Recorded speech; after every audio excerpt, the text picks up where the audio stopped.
যখন জানতে পারলো বিশ্বনবী এসেছে, সব সৈনিক নিয়ে দৌড়। আইজো দৌড়, কাইলো দৌড়, কই যুদ্ধের দরকার নাই, ভিক্ষা লাগবো না, আগে কুত্তা ঠেকান।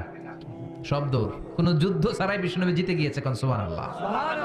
বিশ্বনবী আল্লাহ শুকরিয়া করলেন। হঠাৎ বিশ্বনবী দেখলেন আকাশের সূর্যের আলো ক্ষীণ হতে শুরু করেছে, কমতে শুরু করেছে। তিনি খেয়াল করে দেখলেন এর কারণ সাইয়েদনা জিব্রাইল বিশাল ফেরেশতাদের বহন নিয়ে পৃথিবীতে নেমে আসছেন। পড়েন সুবহানাল্লাহ। এসে বললেন, ইয়া রাসূলুল্লাহ, আমি 1,40,000 ফেরেশতা নিয়ে নেমে এসেছি। আপনি কি জানেন না, ঠিক একটু আগে মদিনাতে আপনার এক প্রিয় সাহাবা, তার নাম হচ্ছে মুআবিয়া ইবনে মুআবিয়া আল মুজানি, একটু আগে শেষ নিঃশ্বাস ত্যাগ করেছে। বিশ্বনবী বললেন, ইন্না লিল্লাহি ওয়া ইন্না ইলাইহি রাজিউন। সাইয়েদনা জিব্রাইল বললেন, ও নবী, আপনি কি আপনার প্রাণের সাহাবীর জন্য গায়েবানা জানাজা পড়বেন না? বিশ্বনবী বললেন, অবশ্যই পড়ব। গায়েবানা জানাজা চিনেন তো? এটা পড়া কিন্তু সুন্নাহ। সামনে লাশ নাই, কিন্তু আমি ইমাম, সবাই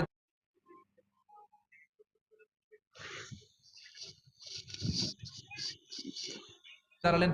4টা তাকবীর দিয়ে আমরা নামাজ পড়লাম, মৃত ভাইয়ের জন্য দোয়া করলাম। এটার বলে গায়েবানা জানাজা। সুবহানাল্লাহ পড়েন। বিশ্বনবী বললেন, অবশ্যই পড়ব। সাহাবীদের মধ্যে ঘোষণা দিলেন, ও সাহাবারা, তোমাদের ভাই মুআবিয়া ইবনে মুআবিয়া আল মুজানি কিছুক্ষণ আগে মদিনাতে ইন্তেকাল করেছে। তোমাদের ভাইদের জন্য সবাই বাইরে বের হয়ে আসো, এই মাত্র আমরা এই মুহূর্তে আমরা গায়েবানা জানাজা পড়ব। বিশ্বনবী প্রথম কাতারে দাঁড়ালেন। হাজার হাজার সাহাবারা লাইন ধরে দাঁড়ালো। সাইয়েদনা জিব্রাইল 1,40,000 ফেরেশতা নিয়ে সাহাবাদের পেছনে 2টা লাইনে দাঁড়িয়ে গেলেন। প্রথম লাইনে 70,000, দ্বিতীয় লাইনে আরো 70,000, 1,40,000 ফেরেশতাদের বহর। আর সাহাবারা মিলে আল্লাহু আকবার বলে গায়েবানা জানাজা শুরু করলেন। নামাজ শেষ। বিশ্বনবী তো অবাক, ঘটনা কি? কোন সাহাবীর গায়েবানা জানাজায় তো ফেরেশতা নামে না আকাশের উপর থেকে। বিশ্বনবী জিজ্ঞেস করলেন, জিব্রাইল, কোন সাহাবীর গায়েবানা জানাজায় তোমরা আকাশ থেকে এত ফেরেশতার বহর নিয়ে নামো নাই? কি এমন আমল করেছে আমার মুআবিয়া? কি এমন ভালো গুণ ছিল, ভালো আমল ছিল, যার কারণে আরশের উপরে তার এত সম্মান, যার কারণে 1,40,000 ফেরেশতার বহর নিয়ে তোমরা দুনিয়াতে নেমে এসেছো?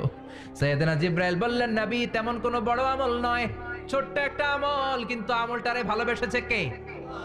আপনার এই প্রিয় সাহাবী হাঁটতে বসতে চলতে ফিরিতে সব সময় পড়তো, কুল হুয়াল্লাহু আহাদ, আল্লাহুস সামাদ, লাম ইয়ালিদ ওয়া লাম ইউলাদ ওয়া লাম ইয়াকুল লাহু কুফুয়ান আহাদ। পড়েন আল্লাহু আকবার। আল্লাহু আকবার। এজন্য বেশি বেশি সূরাতুল ইখলাস তেলাওয়াত করতে রাজি আছেন তো? ইনশাআল্লাহ।